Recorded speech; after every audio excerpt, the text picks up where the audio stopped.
미국 전체 인구의 90% 정도가 자택 대피령 대상이 됐다고 언론들은 전했습니다. I'm going to be doing an executive order today directing all Floridians to limit movements and personal interactions outside the home. 미국 내 코로나19 대응을 총괄하는 마이크 펜스 부통령은 현 상황은 이탈리아와 유사하다며 사회적 거리두기 등을 이행하지 않으면 문자 그대로 160만 명에서 220만 명의 인명 손실이 있을 수 있다고 거듭 경고했습니다. 다만 바이러스 확산을 막기 위한 조치들을 지속해 감으로써 6월까지는 대체로 극복할 수 있을 것이란 관측도 내놨습니다. 제롬 애덤스 미국 공중보건서비스 단장은 공격적인 억제 조치를 시작한 이후 약 3-4주 후에 발생 곡선을 완만하게 잡을 수 있다고 밝혔습니다. 피해가 가장 큰 뉴욕주의 코오모 주지사는 대략 4월 말쯤 정점에 달할 것으로 조심스럽게 예측했습니다. The more you test, the more negative, more positives. I understand that, but the more you test, the more good you do. 연합뉴스 TV 황소환입니다. 유럽에서 이탈리아와 스페인의 확산세가 정점에 다다랐다는 평가가 나오지만 피부로 느끼는 상황은 악화일로입니다. 당초 속전속결을 염두에 두고 도입한 접촉 제한이나 이동 제한과 같은 비상 대응책을 부활절 이후까지 연장하고 있어 장기화하는 게 아니냐는 관측을 낳고 있습니다. 박혜준 PD입니다. 유럽에서 가장 피해가 심각한 이탈리아와 스페인의 확산세가 정점에 다다랐다는 평가가 나오고 있지만 각국은 방역의 고삐를 늦추지 않고 있습니다. 확산세 둔화 추이가 확연해지기 전까지 대응 체제를 완화하지 않겠다는 태세를 보이고 있습니다. Non dobbiamo confondere i primi segnali positivi che registriamo in queste ore con un segnale di cessato allarme. 이탈리아 정부는 전국 이동 제한령 등 각종 봉쇄 조처를 부활절 주간이 끝나는 오는 13일까지로 연장했습니다. 앞서 스페인도 지난달 29일까지였던 국가 비상사태를 12일 부활절까지 연장했습니다. 상황이 악화하고 있는 주변 국가들도 비상 대응 조치를 부활절 이후까지로 연장하는 등 중장기전에 대비하는 모습입니다. 독일은 확진자가 8만 명에 육박하자 접촉 제한 조치를 2주 더 연장해 오는 19일로 기한을 늘렸습니다. 메르켈 독일 총리는 부활절 연휴 동안 친지 방문을 자제해줄 것을 호소했습니다.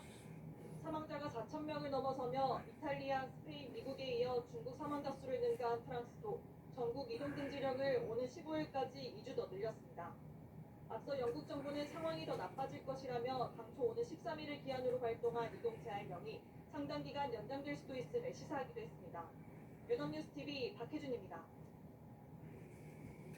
세계보건기구는 전 세계에서 코로나19가 빠른 속도로 확산하는데도 환자나 의료진이 아닌 일반인의 마스크 착용에 대해서 부정적인 태도를 보여왔습니다.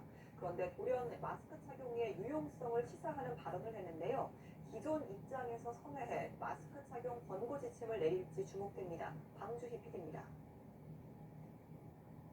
세계보건기구 WHO가 코로나19 전염 억제를 위해 마스크 착용의 유용성을 시사하는 발언을 했습니다.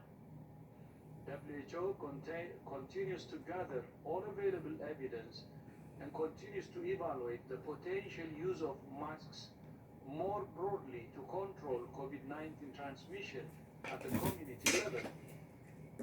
테워드로스 사무총장은 WHO의 우선순위는 의료진이 마스크와 필수 보호 장비에 접근할 수 있는 것이라고 강조하면서도 코로나19가 새로운 바이러스고 항상 배우고 있다고 설명했습니다. And the pandemic evolves, so does the evidence, and so does our advice. However, in these circumstances, masks are only effective when combined with other protective measures. 이 같은 발언은 일반인의 마스크 착용은 코로나19 확산 방지에 별 도움이 안 된다는 기존의 WHO 공식 입장에서 한 발 물러선 겁니다. 아시아는 물론 체코와 오스트리아 등 일부 유럽 국가가 마스크 착용을 의무화했고 미국도 마스크 착용 권고로 궤도 수정을 검토하자 WHO가 권고사항이 달라질 수 있음을 시사한 것으로 보입니다. 하지만 전 세계 마스크 생산 능력이 뒷받침되지 않은 가운데 WHO가 마스크 착용을 권고하고 나설 경우 가뜩이나 의료진이 사용할 마스크도 부족한 상황에서 마스크 품귀 현상이 더 심할 수 있다는 우려도 나옵니다. 연합뉴스TV 방주입니다.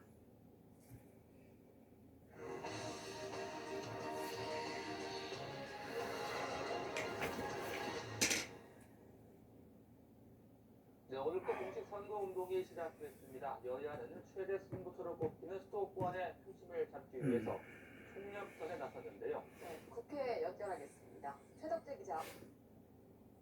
네, 공식 선거운동 시작과 동시에 여야 모두 수도권 표심 잡기에 열을 올리고 있습니다. 더불어민주당과 더불어시민당은 국회에서 선거대책위원회 합동 출정식을 열었습니다.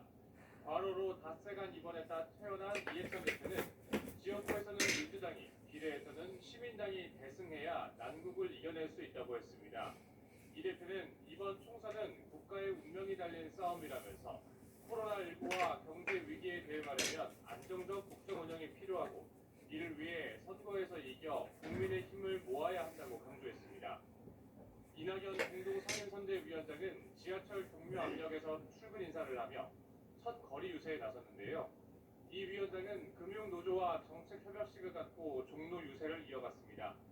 미래통합당의 투톱 황교안 대표와 김종인 총괄 선거대책위원장도 정권 심판을 외치며 선거운동에 돌입했습니다.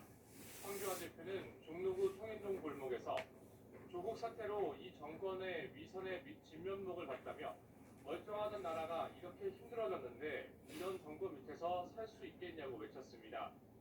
이어 코로나19 대응을 위한 정부의 긴급재난지원금 등을 거론하면서 국민 혈세로 돈 뿌리며 부정선거를 획책하고 있는데 선관위가 공정하지 않을 것 같아 걱정이라고 밝혔습니다. 오후에는 평창동, 부암동 등을 돌며 주민들과의 만남을 이어갑니다.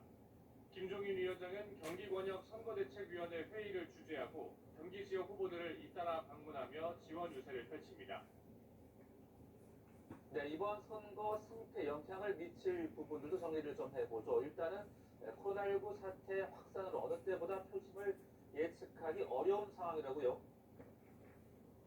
네, 말씀하시는 것처럼 선거가 이제 2주 앞으로 다가왔지만 코로나 기세가 꺾일 기미를 보이지 않으면서 최대 변수로 떠올랐습니다. 민주당은 연일 코로나 국난으로부터 국민들을 지키겠다며 긴급재난지원금 지원 등 정부 대응을 부각하고 있는데요. 반면 통합당은 코로나 대응 실패로 경제가 바닥을 치고 있다. 선거용 돈 풀기로 후세에 부담을 전가하고 있다며 맞서고 있습니다.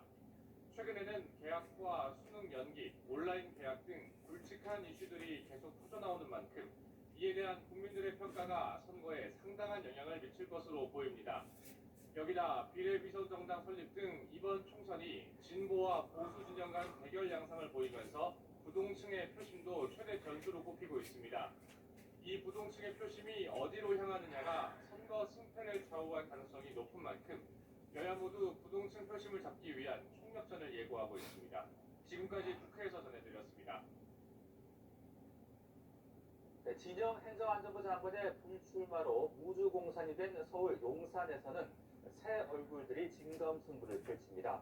행정의 달인으로 불리는 더불어민주당 강태웅 후보와 정치적 경륜이 풍부한 미래통합당 권영세 후보인데요. 네, 최지숙 기자가 현장에 다녀왔습니다. 과거와 현대가 공존하는 서울의 중심지 용산. 이곳에선 지금 두 신인의 표심 대결이 한창입니다. 용산에서 중고등학교를 졸업한 정치 신인 민주당 강태웅 후보와 다선 의원을 지냈지만 용산에선 신인인 통합당 권영세 후보입니다. 용산은 과거 보수색이 짙은 지역으로 분류됐지만 20대 총선을 비롯한 최근 선거에선 진보 진영의 손을 들어주면서 스윙 스테이트, 부동층 지역으로 꼽히고 있습니다. 여당이냐 야당이냐 민심은 확연히 갈립니다. 소리만 벅벅 지르는 소리고 그게 말고 좀 우리 민의를 평소에 잘 들어가지고 전달해 줄 수 있는 그런 의원 또 힘 있는 여당이어서 여기 여당 의원이어가지고 우리가 필요로 해요. 그럼 그런 것도 좀 들어줄 수 있는. 옛날에는 열심히 사는 사람들이 먹고 살았잖아요. 지금 열심히 살아도 살기가 힘들어요. 이번에는 진짜 어떻게 한번 싹 갈아엎어가지고 실제로 서민들이 살게끔 해주는 게. 용산의 가장 큰 화두는 역시 재건축 재개발 등 도시정비 사업. 당군 이래 최대 개발 사업으로 불렸던 용산 국제업무지구 재추진을 비롯해 두 후보 모두 지역 개발이 핵심 공약입니다. 일 좀 해봤다는 두 후보 자신감이 남다릅니다. 서울시 행정일부시장과 경제진흥본부장을 지낸 강 후보는 30년 도시행정 전문가를 타이틀로 지역 해결사를 자처했습니다. 서울시에서 30년 근무했습니다. 서울의 성장을 고민해 왔습니다. 용산의 미래 성장과 용산의 오래된 도시로서의 재개발 문제를 해결할 적임자라고 저는 생각이 됩니다. 영등포울 삼선 의원과 주중대사 출신의 권 후보는 경험과 경력을 앞세워 용산 발전을 이끌 큰 인물론을 펼치고 있습니다. 용산에서 해결돼야 될 문제들이 굉장히 어려운 문제들입니다. 협력과 협조, 조정을 끌어내기 위해서는 경험과 경륜이 필요합니다. 비교 위에 있다고 생각을 합니다. 몸을 낮추되 세월을 향한 견제구는 예리합니다. 박근혜 정부에서 요직을 맡으신 분이 사과 없이 심판을 결정하는 정치적 구호나 선전을 통해서 선거를 임하는 것보다는 정치를 가지고 서로 겨뤄보는 이번 재보환경 개선의 대부분은 서울시에 막혀 있습니다. 박원순의 서울시에서 이 용산의 발전에 장애가 됐던 분이 해결할 수는 없다고 저는 생각을 합니다. 그동안의 선거에서 용산의 표심은 이념보다 인물을 향했습니다. 저마다 검증된 일꾼을 자처하는 가운데 결국 진정성을 설득하는 쪽이 유권자들의 마음을 움직일 것으로 보입니다. 연합뉴스TV 최지수입니다.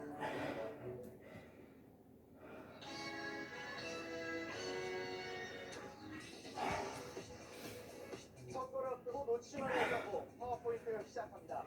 오늘의 주제는 선거운동 주의사항입니다. 공식 선거운동이 시작됐죠. 선거 전날인 64일까지 각 후보들의 치열한 정쟁이 이어집니다. 유권자도 지지하는 후보가 있다면 얼마든지 선거운동 할 수 있습니다.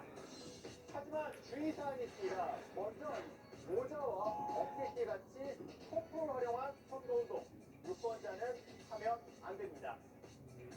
선거운동은 후보자와 그 배우자, 선거사무장, 선거사무원까지만 이 폭포를 활용해서 선거운동 할 수 있습니다. 가까운 지인들에게 카카오톡, 유튜브 등을 이용해 선거운동하는 것은 가능합니다.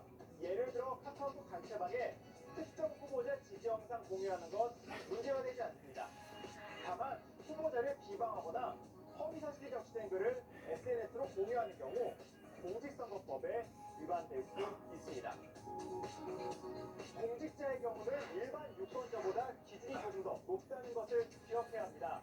먼저 투표를 하시다 이 같은 투표 공연은 가능한데요. 하지만 특정 후보 지지 의사를 타인에게 직접 표현하거나 SNS에 올려서 안 됩니다. SNS상에서 특정 후보나 정당에 지속적 반복적으로 좋아요를 누르는 것도 공무원의 중립의무 위반될 수 있습니다. 이번 선거는 18대도 투표를 할 수 있죠. 코로나19 사태로 개학이 연기되긴 했지만 학교 안팎의 선거 운동에 대한 관심은 높은 상황입니다. 같은 친구들끼리 후보 지지도를 알아보기 위해 몰투표하는 거 괜찮을까요? 불법입니다. 또 다크 학생들을 모아놓고 후보를 소개하거나 정당 연설을 듣게 하는 것도 불가능합니다. 선생님들은 수업 과정에서 특정 정당과 후보자에게 유불리한 발언이나 행위를 해선 안 됩니다. 학생의 선택에 영향을 줄 수 있는 행위라면 불법 선거운동이 됩니다. 선거법은 유권자의 자유로운 선거운동을 허용하지만 흑색 선전, 여론 조작은 엄격히 금지하고 있습니다. 성숙한 시민으로서 책임을 다해야 권리도 보장받을 수 있는데요. 권순일 중앙선거위원장은 깨어 있는 유권자가 올바른 선택을 할 때 새로운 민주주의가 열린다고 말했습니다. 지금까지 파워포인트였습니다.